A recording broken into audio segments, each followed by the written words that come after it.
बोला बोला शंकर भगवान की।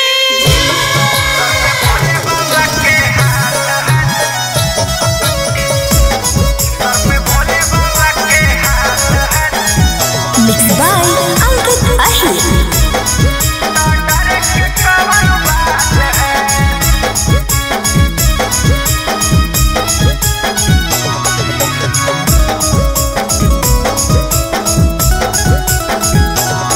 तोर हको रंगल हाथ खून से बजबे न छौड़ा सुकून से। देह में गर्मी है ज्यादा ऊन से हम जिया ही बाबा के पून से।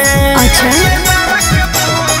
तोर हको रंगल हाथ खून से बजबे न छौड़ा सुकून से। देह में गर्मी है ज्यादा ऊन से हम जिया ही बाबा के पून से।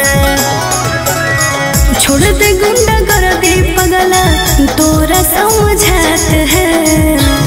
सर पे भोले बाबा के हाथ है तो डरे के कौन बात है। सर पे भोले बाबा के हाथ है तो डरे के कौन बात है। सर पे भोले बाबा के हाथ है। सर पे भोले बाबा के हाथ है तो डरे के कौन बात है।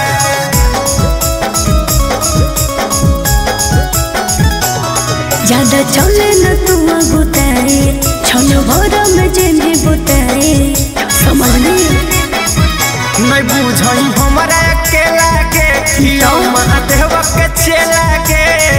तो सुन छोड़ दे रंगदारी से अच्छा पूजा पाठ है। सर पे भोले बाबा के हाथ है तो डरे के कौन बात है।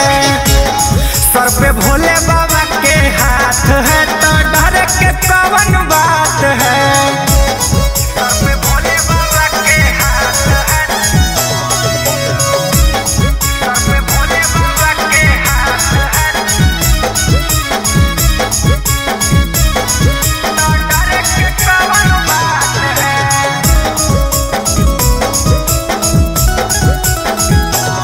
फिर राइफल उठा ले कावर चले राजधानी देव घर आवर। तो तू सब जह लगे पगली चढ़ावे ला जह लगे पगली।